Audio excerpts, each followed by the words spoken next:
മദീയഹൃദയാകാശേ സദാനന്ദമയോ ഗുരുഃ ഉദേതു സതതം സമ്യക് സ്വാത്മാനന്ദ പ്രബോധകഃ.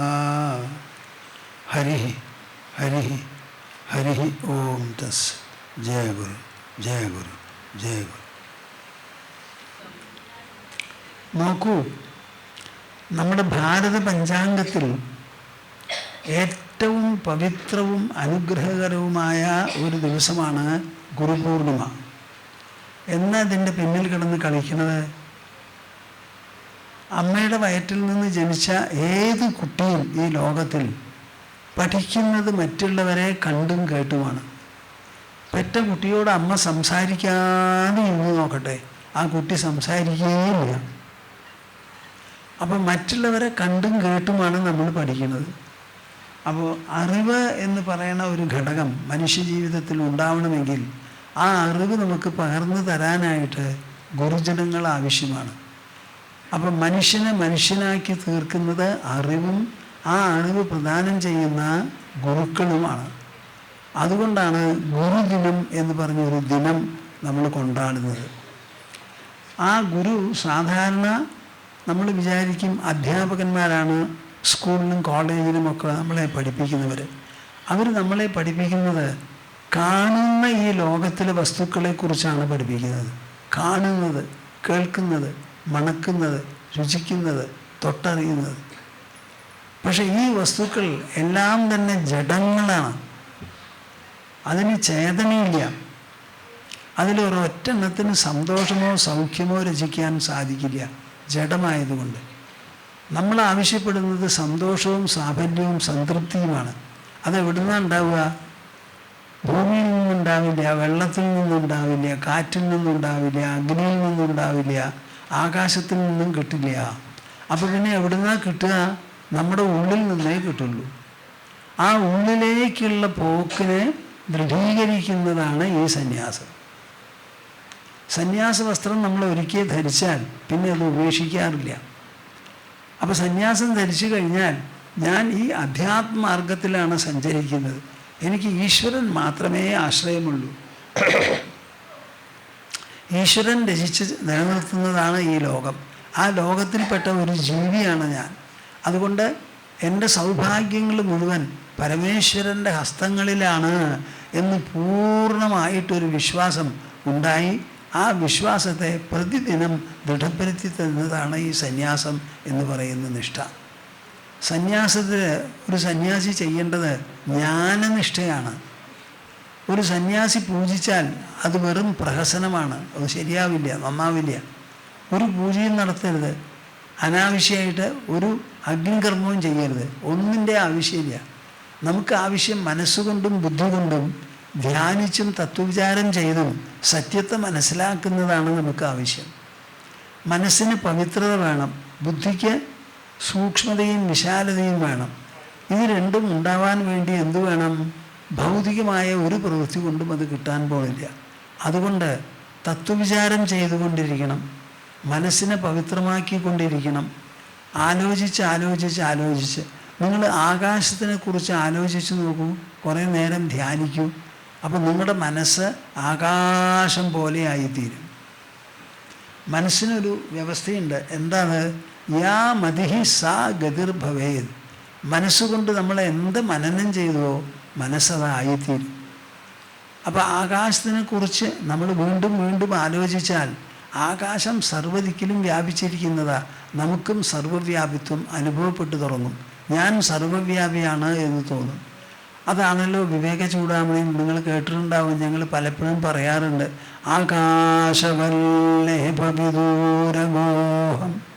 ആകാശത്തിനെ പോലെ നിർലിപ്തനാണ് ഞാൻ, പർവ്വതത്തെപ്പോലെ അചലനാണ് ഞാൻ, സമുദ്രത്തെപ്പോലെ കരയില്ലാത്ത വ്യാപിച്ചു കിടക്കുന്നവനാണ് ഞാൻ.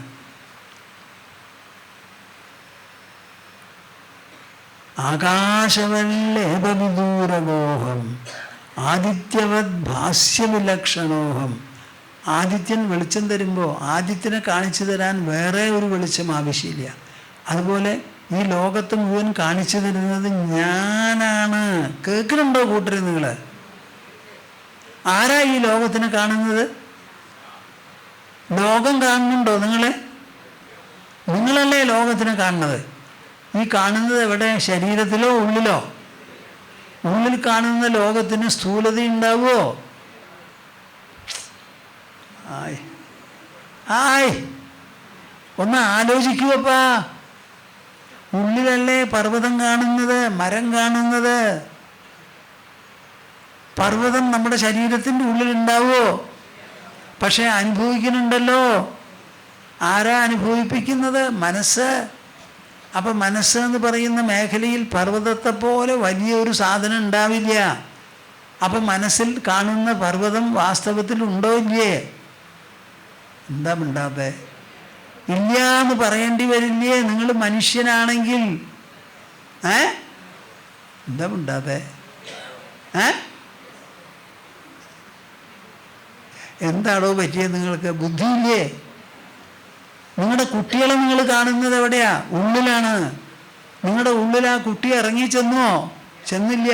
നിങ്ങളുടെ മനസ്സല്ലേ കുട്ടി ഉണ്ടെന്ന് പറയണത്. ആ മനസ്സിൽ സ്ഥൂല വസ്തുക്കൾ ഉണ്ടാവുമോ? ഇല്ല. അപ്പം ഈ കാണുന്നതും അനുഭവിക്കുന്നതുമായ സ്ഥൂല വസ്തുക്കൾ വാസ്തവമോ അതോ അവാസ്തവമോ? ഉറക്കെ പറയുന്നപ്പാ വാസ്തവമെന്ന്. ചങ്കൊന്നും ഇങ്ങോട്ട് വരുന്നില്ല അല്ലേ? മഹാഭാപം നോക്കൂ, എത്രയാ വലിപ്പം. വരുന്നില്ല. അവാസ്തവം. അതാണ് പറയണത്. ഈ ക്ഷേത വിഭ്രമമിതം മനസോ വിലാസം. ഭാഗവതത്തിൽ പറയാണ്, ഈ ക്ഷേത വിഭ്രമമിതം മനസോ വിലാസം. ഈ കാണുന്നത് മുഴുവൻ ഒരു ഭ്രമമാണ്, മനസ്സിൻ്റെ വിലാസമാണ്. വിലാസമാണ്. മനസ്സിലാണ് എല്ലാം. മനസ്സ് ശരീരത്തിൻ്റെ ഉള്ളിലാണ്. അപ്പോൾ എല്ലാ അനുഭവം ഉള്ളനുഭവമാണ്. ഉള്ളനുഭവമാണ്. ആ ശരീരത്തിൻ്റെ ഉള്ളിലൊരു പർവ്വതമുണ്ടാവുമോ? വൃക്ഷമുണ്ടാവുമോ? പാറയുണ്ടാവുമോ? ഭൂമി ഉണ്ടാവുമോ? സമുദ്രമുണ്ടാവുമോ? ഇല്ല. ഇല്ല എന്ന് പറയുന്നപ്പാ.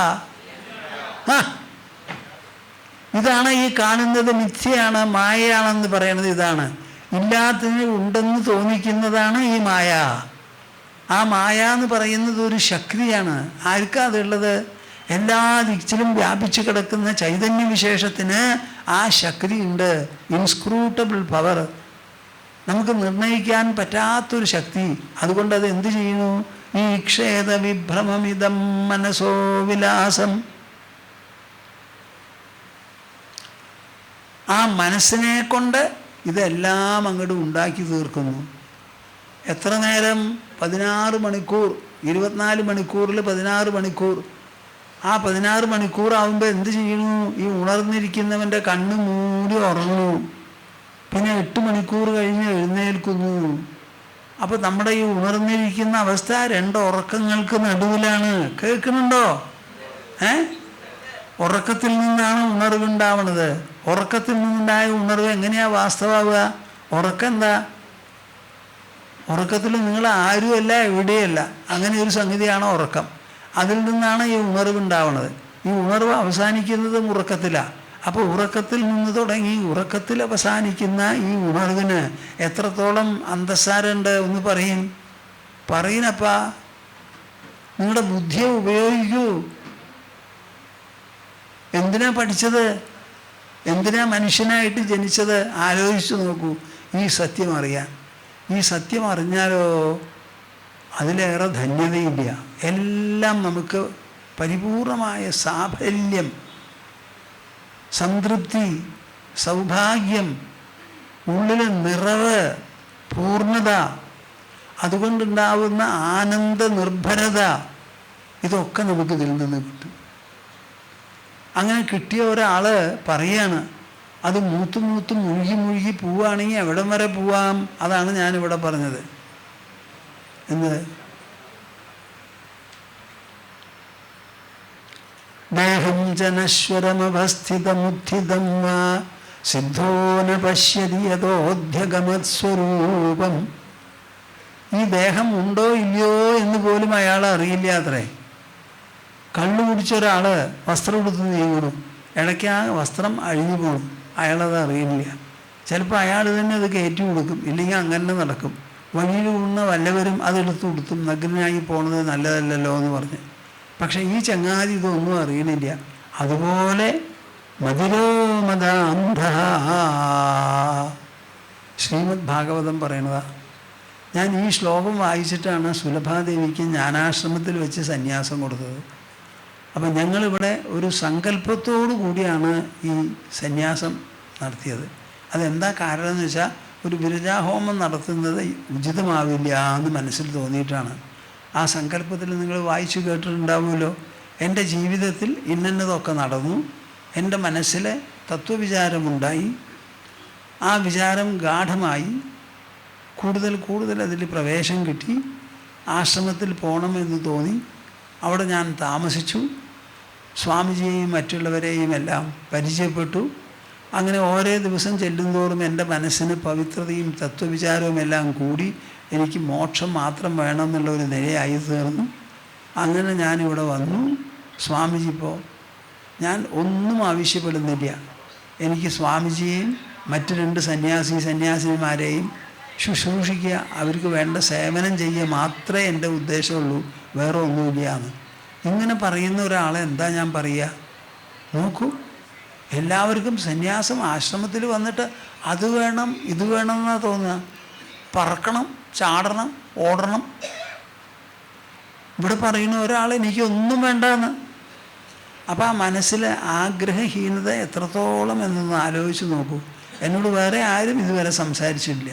ആയിരക്കണക്കിന് ജനങ്ങളോട് കൂടി ഞാൻ സമ്പർക്കം നടത്താറുണ്ട്. എനിക്കൊന്നും വേണ്ട. അപ്പോൾ ശ്രീകൃഷ്ണൻ പറയുന്നുണ്ടേ, ജ്ഞാനം ച മയി സന്യസേന്ന്, ജ്ഞാനത്തെയും നിങ്ങളെ എന്നിൽ സന്യസിക്കണം എന്നാണ് പറയണത്. അവസാനം സന്യാസം തന്നെ. നിങ്ങൾ വിചാരിക്കരുത് അത് ചുരുക്കം പേർക്കാണെന്ന്.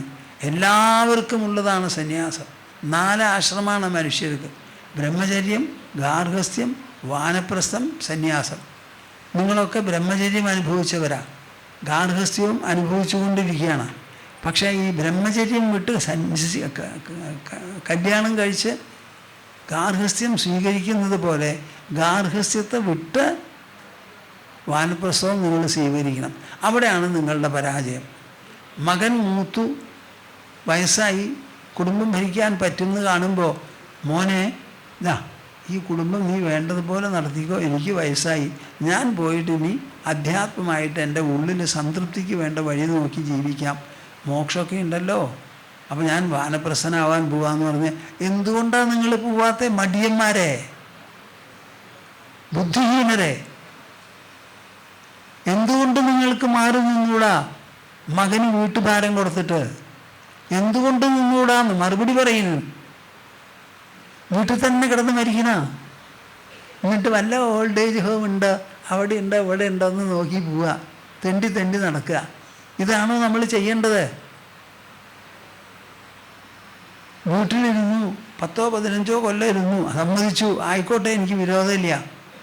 മകന് 25 വയസ്സാവുന്നത് വരെ ഇരുന്നോളൂ. അപ്പോൾ എത്രയുണ്ടാവും? ഒരു 45-50 വയസ്സൊക്കെ ആവും. ആ സമയത്തെങ്കിലും ഇനി ഞാൻ ഉൾവ്യക്തിത്വ സമ്പുഷ്ടിക്ക് വേണ്ടി പരിശ്രമിക്കാം. നമ്മുടെ ശാസ്ത്രങ്ങളിൽ എന്താ പറയുന്നത്? ശ്രീമദ് ഭാഗവതം എന്ത് പറയുന്നു? രാമായണം എന്ത് പറയുന്നു? മഹാഭാരതം എന്ത് പറയുന്നു? പ്രകരണ ഗ്രന്ഥങ്ങൾ എന്ത് പറയുന്നു? ഇതൊക്കെ ഒന്ന് ആലോചിച്ച് നോക്കി മനസ്സിന് സമാധാനം ഉണ്ടാക്കി അതിനുവേണ്ടി മാത്രം സമയം ചെലവ് ചെയ്യുക. തത്വവിചാരം നടത്തുക. ഇടയ്ക്കിടയ്ക്ക് 1 മണിക്കൂർ 2 മണിക്കൂർ ഒരു ദിവസം കാലത്തും വൈകുന്നേരം ഓരോ മണിക്കൂർ ധ്യാനിക്കുക. അങ്ങനെയുള്ള ഒരു ജീവിതം നിങ്ങൾക്ക് നടത്തിക്കൂടെ? ഇത് ആർക്കും വേണ്ട. എൻ്റെ മക്കൾക്ക് പോലും ഇഷ്ടാവില്ല. അവർക്ക് നോക്കാൻ അവർക്കും വയസ്സായി പറ്റൂല. ഇങ്ങനെ നരകിച്ച് കഴിഞ്ഞുകൂടണോ ഈ വീട്ടിൽ? എനിക്ക് മനസ്സിലാവണില്ല. മനുഷ്യൻ്റെ ബുദ്ധി ഇതിനാ. നമുക്കൊരു ബുദ്ധി എന്നൊന്നുണ്ടല്ലോ. നമ്മുടെ അങ്കിരസ് മഹർഷിയുടെ അടുത്ത് ശൗനകൻ, വലിയ ഒരു ഗൃഹസ്ഥന, അവിടെ പോയി ചോദിച്ചു, യസ്മിന്നു ഭഗവോ വിജ്ഞാതേ സർവമിദം വിജ്ഞാതം ഭവതീതി. കസ്മിന്നു ഭഗവോ വിജ്ഞാതേ, എന്തറിഞ്ഞാലാണോ ഈ കാണുന്നത് അത്രയും അറിയപ്പെടുക എന്നൊരു ചോദ്യമാണ് ശൗനകൻ അങ്കിരസ മഹർഷിയുടെ മുമ്പിൽ മുണ്ടകോപനിഷത്തിൽ.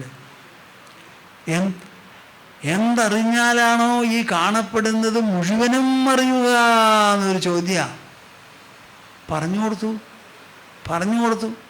തൻ്റെ ഉള്ളിലുള്ള ആ ഉള്ളുണർവ് എന്ന് പറയുന്ന സാന്നിധ്യമുണ്ടല്ലോ, അതിന് വേണ്ടതുപോലെ അറിഞ്ഞു കഴിഞ്ഞാൽ എന്തുണ്ടാവും?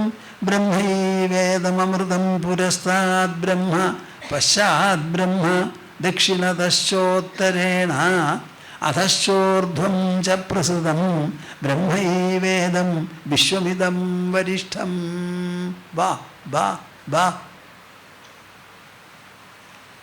ഈ കാണുന്നത് മുഴുവനും പരബ്രഹ്മമാണ്, ബ്രഹ്മമാണിത്, അന്തിമ സത്യം, പരമാനന്ദ ഭരിതം നിർഭരം. പുരസ്താദ് ബ്രഹ്മ, മുമ്പിലും ബ്രഹ്മം തന്നെ, പശ്ചാത് ബ്രഹ്മ, പിന്നിലും അതെ, ദക്ഷിണതശ്ചോത്തരേണ, വലത്തും ഇടത്തും ബ്രഹ്മം തന്നെ, അധശ്ചോർധ്വം ച പ്രസൃതം, താഴത്തും മുകളിലും ബ്രഹ്മം തന്നെ, ബ്രഹ്മൈവേദം വിശ്വമിദം വരിഷ്ഠം. ഈ കാണുന്നത് മുഴുവനും വരിഷ്ഠമായിരിക്കുന്ന ബ്രഹ്മമാണെന്ന് എൻ്റെ കൂട്ടരെ ഒന്ന് ആലോചിച്ച് നോക്കി. ഇത് മനുഷ്യൻ്റെ ബുദ്ധി കേട്ട് ഗ്രഹിച്ച് തത്വവിചാരം ചെയ്ത് മനനം ചെയ്ത് മനസ്സിൻ്റെ അശുദ്ധികളെല്ലാം നീക്കി ബുദ്ധിക്ക് ആശയത്തെളിച്ചം വന്ന് തൻ്റെ ഉള്ളിൽ ഇടവിടാതെ അനുഭവിക്കേണ്ടതാണ്. അതിന് സാധിക്കും. അതിന് പറ്റിയതാണ് മനുഷ്യജന്മം. ആനയ്ക്ക് പറ്റില്ല, കുതിരയ്ക്ക് പറ്റില്ല, കണ്ടാമൃഗത്തിന് പറ്റില്ല, തിമിംഗലത്തിനും പറ്റില്ല. ഈ അല്പം വണ്ണവും കുറച്ച് ഉയരവുമുള്ള മനുഷ്യജന്മത്തിന് മാത്രമേ പറ്റുള്ളൂ. ഇത് വേറെ ആർക്കും പറ്റില്ല. അപ്പോൾ ഇന്നിവിടെ നടന്ന ചടങ്ങുണ്ടല്ലോ, ആ ചടങ്ങിന് എത്ര മുഖങ്ങളാണെന്നറിയോ നിങ്ങൾക്ക്? അത് നമ്മളെ എവിടേക്ക് കൊണ്ടുപോയി? ഏത് കാലത്താണോ പ്രീ ഹിസ്റ്റോറിക്, ചരിത്രം തുടങ്ങുന്നതിന് മുൻപ് ഉള്ള കാലം മുതൽക്ക് നമ്മുടെ വേദചിന്തകന്മാർ കണ്ടെത്തി പ്രഖ്യാപിച്ച് ജനങ്ങളെ ഉദ്ബോധിപ്പിച്ച് കൊണ്ടുവന്ന് ഇന്നേ വരെ സൂക്ഷിച്ചു പോന്നിട്ടുള്ള വിശേഷപ്പെട്ട ഒരു പൈതൃക സമ്പത്താണിത്. ആ സമ്പത്തിലാണ് പറയുന്നത്, തപശ്രദ്ധേയേ ഹ്യുപവസന്ത്യരണ്യേ ശാന്താ വിദ്വാംസോ ഭൈക്ഷ്യചര്യാം ചരന്തഃ. തപസ്സും ശ്രദ്ധയും. ഒരു സന്യാസിയുടെ ജീവിതം തപസ്സാണ്, തപോമയമാണ്. പക്ഷേ ഇതാ ഞങ്ങളുടെ ഈ മാർഗത്തിൽപ്പെട്ട തപസ് എന്ത് തപസ്സാ? ജ്ഞാന തപസ്സാണത്. ഇവിടെ ഒരു ബിംബത്തിനെ പൂജിക്കണില്ല, ഒരു പൂവെടുത്തിടണ്ട, ഒരു പായസമുണ്ടാക്കി നിവേദിക്കണ്ട. നിങ്ങൾ ഒരിടത്ത് കണ്ണടച്ച് വാതിലും ജനാലയും അടച്ചിരുന്ന് ഉള്ളിലേക്ക് ഇങ്ങനെ ഇറങ്ങിച്ചെല്ലുക. എന്താണ് എൻ്റെ ശരീരം എന്ന് എന്നെ കൊണ്ട് പറയിപ്പിക്കുന്നത്? ആരാണ് ഈ ഞാൻ? ആരാണ് ഈ ഞാൻ? ഞാൻ എന്ന് പറയുമ്പോൾ എനിക്ക് അനുഭവം കൊണ്ടല്ലേ പറയണത്. അപ്പം ഞാൻ എൻ്റെ ഉള്ളിലുണ്ട് എന്നാൽ മനസ്സിലാവുന്നില്ല. ഈ പ്രതിസന്ധി മാറ്റി എനിക്ക് എന്നെ മനസ്സിലാക്കത്തക്ക വിധം ഒരു നില വരണം എന്ന് വിചാരിച്ച് പരിശ്രമിക്കുക. അതിന് പൂർണ്ണസമയ പ്രവർത്തനത്തിന് വഴി നൽകുന്നതാണ് ഈ സന്യാസം. അങ്ങനെ അതിപവിത്രം, എല്ലാവരും ലക്ഷ്യമാക്കേണ്ടതായ വിശേഷപ്പെട്ട ഒരാശ്രമമാണ് ഈ സന്യാസാശ്രമം. അതിലേക്കാണ് ഇന്ന് ഒരാൾ പ്രവേശിച്ചത്. ഇങ്ങനെ ഒരാൾ പ്രവേശിക്കുമ്പോൾ ഞാൻ പറയുകയാണ്, ലോകം തന്നെ ചിരിച്ച് മകിഴേണ്ടതാണ്. അത്ര വിശേഷപ്പെട്ടതാണ്. ഈ ബുദ്ധി ആർക്കും തോന്നില്ലല്ലോ സാധാരണ. എൻ്റെ ജീവിതത്തിൽ ഞാൻ വലിയ ഭാഗ്യവാനാണ്. എന്നോളം ഭാഗ്യം ആർക്കും ഇല്ല. എന്താ കാരണം എന്നറിയോ? കൽക്കത്തയിൽ നിന്ന് ഞാൻ എഴുതിക്കൊണ്ടിരുന്നു കുടുംബാംഗങ്ങൾക്ക്, ഞങ്ങൾ സന്യസിക്കും. ആദ്യം പറഞ്ഞു 4 കൊല്ലം 5 കൊല്ലം, പിന്നെ അത് ചുരുക്കി കൊണ്ടുവന്നു ഓരോ എഴുത്തിലും. അവസാനം പറഞ്ഞു എപ്പോൾ വേണമെങ്കിൽ സന്യസിക്കുന്നു. അങ്ങനെ സന്യസിച്ചിട്ട് ഞാൻ ആദ്യം വന്നത് നമ്മുടെ കളം കൃഷിക്കാണ്. എന്താ അങ്ങോട്ട് പോണേന്ന് ചോദിച്ചു എൻ്റെ ചേട്ടൻ. അപ്പോൾ ഞാൻ അങ്ങോട്ടാ പോകാൻ പോണേ. സന്യാസം എടുത്ത് മകൻ എങ്ങനെയുണ്ടെന്ന് അച്ഛനമ്മമാരെ അറിയാനാണ്. അപ്പോൾ ഞാൻ അങ്ങനെ എടുത്തു ചാടുന്ന ആളാണ്. സമുദ്രത്തിലേക്ക് ഒരു ചാട്ടം കൊടുക്കും. അങ്ങനെ കുടുംബത്തിലുള്ള ഒരൊറ്റ ആൾ ഇതിന് തടസ്സം നിന്നില്ല. നേരെ മറിച്ച് ഞങ്ങളുടെ ഗുരുവിനെ കൂട്ടിക്കൊണ്ടുവന്ന് എല്ലാവർക്കും ദീക്ഷ കൊടുത്തു, എല്ലാവരും മേടിച്ചു. എന്നിട്ട് ഞങ്ങളെ എല്ലാവരും സഹായിച്ച് വീടും കൃഷിയും ഒന്നും വേണ്ടാന്ന് പറഞ്ഞ് അതിനെ ഒരു ആശ്രമമാക്കി. അതിപ്പോൾ വിശ്വ ഹിന്ദു പരിഷത്തിൻ്റെ കയ്യിലാണ്. ഞാനാണ് അവസാനം ഇവിടെ വെച്ച് എഴുതി കൊടുത്തത്. ഇങ്ങനെ എല്ലാ കുടുംബത്തിലുള്ള എല്ലാവർക്കും അത് സമ്മതമായി. എൻ്റെ സഹോദരനും സഹോദരൻ്റെ പത്നിയും സന്യസിച്ചു, അച്ഛനും അമ്മയും സന്യസിച്ചിട്ടാണ് ശരീരം വിട്ടത്. നോക്കൂ, എത്ര നല്ല കാര്യമാണ്. ഇങ്ങനെയും ഉണ്ടൊരു വശം എന്ന് നിങ്ങൾ മനസ്സിലാക്കണം. പേടിച്ച് പിന്മാറേണ്ട ഒരു കാര്യമില്ല. ഇഷ്ടപ്പെട്ട് ആലിംഗനം ചെയ്യേണ്ട ഒരു വിഷയമാണത്. അതെല്ലാവരും നിങ്ങൾ മനസ്സിലാക്കും. ഞാൻ നിർത്താം. ഗോവിന്ദനാമ സങ്കീർത്തനം ഗോവിന്ദ ഗോവിന്ദ. നമഃ പാർവതീപതയേ. ഹര ഹര മഹാദേവ.